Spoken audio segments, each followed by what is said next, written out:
All right, welcome. As clinicians, we're trained to diagnose disease and restore health.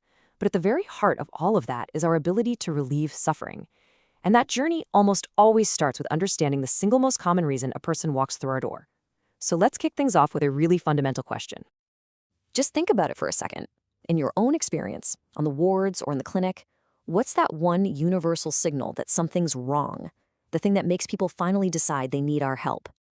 Yep, it's that simple and at the same time, that profound. Pain is basically the body's alarm system, and learning how to interpret that alarm is one of the most essential skills we can have in medicine.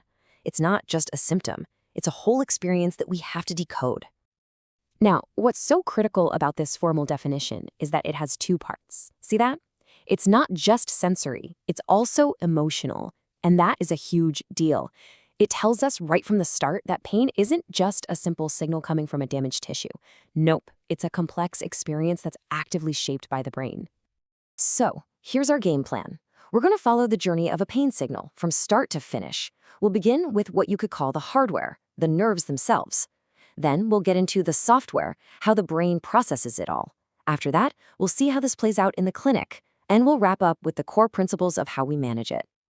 Let's start right at the beginning, the exact moment a potentially damaging thing happens. How does your body even know? Well, it all kicks off with these highly specialized nerve endings. So what you're looking at here is the primary afferent neuron. You can think of this guy as the first responder on the scene. At the tip, it's got receptors called nociceptors, and their entire job is to detect anything nasty or harmful. The information they pick up then travels back to the spinal cord along two main types of wires, or nerve fibers, the A delta and the C fibers. Now, these two fibers give you completely different pain experiences. The A delta fibers are myelinated. That's that fatty insulation that lets signals travel super fast. They're the ones that carry that initial, sharp ouch signal. But then you have the C fibers. They're unmyelinated and way slower. They're responsible for that persistent, dull, throbbing ache that just hangs around. It's literally like having a high-speed express lane and a slow, grinding local lane for pain signals, both heading to the brain. And get this hardware can actually be modified on the fly. You know how after an injury, the area around it becomes incredibly tender? That's sensitization. The best analogy is a car alarm that's way too sensitive. The kind that goes off if a leaf falls on it. After an injury, inflammatory chemicals flood the area and make those local nociceptors hyper-excitable, so that even a light touch, something that normally wouldn't hurt at all, now feels painful. Okay, so the signal makes it to the spinal cord, but that is far from the end of the story. The brain isn't just passively listening to these signals, it's an active participant. Think of it like a sound engineer at a mixing board with its own volume knob for pain. And this is one of the most incredible parts of pain physiology, descending modulation. The brain can actually send signals down the spinal cord to block or turn down incoming pain signals right at the source.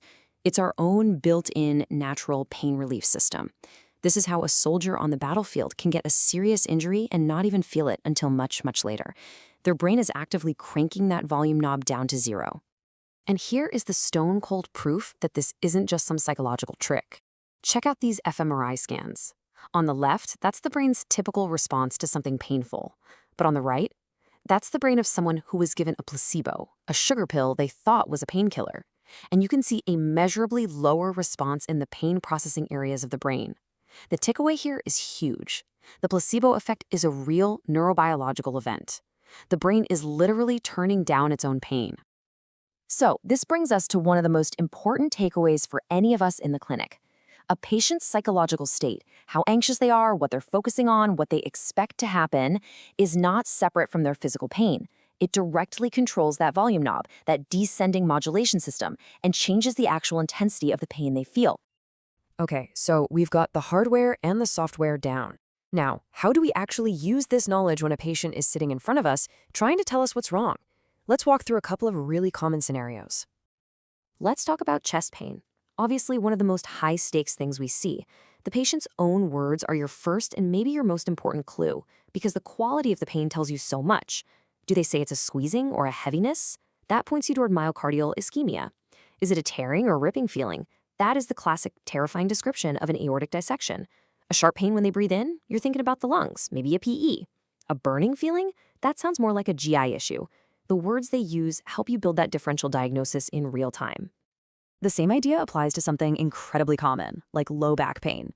Differentiating the type of pain here is absolutely essential.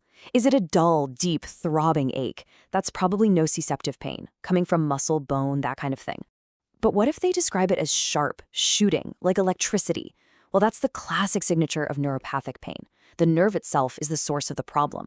And getting this right completely changes your management plan. For one, you're thinking NSAIDs, but for the other, you're thinking about adjuvant meds like gabapentinoids or SNRIs. It's a crucial distinction. Which brings us right to our final section. What do we actually do about it? Managing pain isn't just about writing a prescription. It's a whole process that requires careful thought and, really, a partnership with the patient. Any really effective pain plan follows these 4 basic steps. First, you've got to treat the cause, not just the symptom. Second, you have to talk to your patient and set realistic goals. What does a win look like for them? Is it getting pain down to 0? Or is it being able to play with their grandkids again? That's a vital conversation. Third, you start the plan. And fourth, and this is so important, you reassess and you keep reassessing. Pain isn't static, so our treatment plans can't be either. Now, when we're talking about chronic pain, and especially when opioids are on the table, we have very clear, evidence-based guidelines to keep our patients safe. This checklist from the CDC gives us a fantastic framework. Notice how it pushes us to use non-drug therapies first, and it has these critical safety checks, like looking at the Prescription Drug Monitoring Program, the PDMP, and avoiding dangerous combinations like opioids with benzos. This isn't just about ticking boxes. It's a roadmap for treating the whole person safely. When you look at our medication toolkit, it really falls into 3 main buckets. You've got your NSAIDs, which are the workhorses for inflammatory and musculoskeletal pain. Then you have opioids, our heavy hitters, great for severe acute pain, but we have to be incredibly careful with them in the long run. And then you have this third category, the adjuvants, things like certain antidepressants or anticonvulsants, which are often our best bet for neuropathic pain because they target the dysfunctional nerves themselves. And at the end of the day, medication is just one piece of this giant puzzle. Because pain is this complex biopsychosocial thing, our treatment has to be too. And that often means we need to work as a team with physical therapists, psychologists, and other specialists to make sure we're addressing every single part of that patient's experience. So I'll just leave you with this question to think about. Pain is a signal, yes, but it's also an experience that touches every single aspect of a person's life. Our challenge, and really our privilege as clinicians, is to not only decode that signal, but to really see and hear and treat the whole person who's going through it.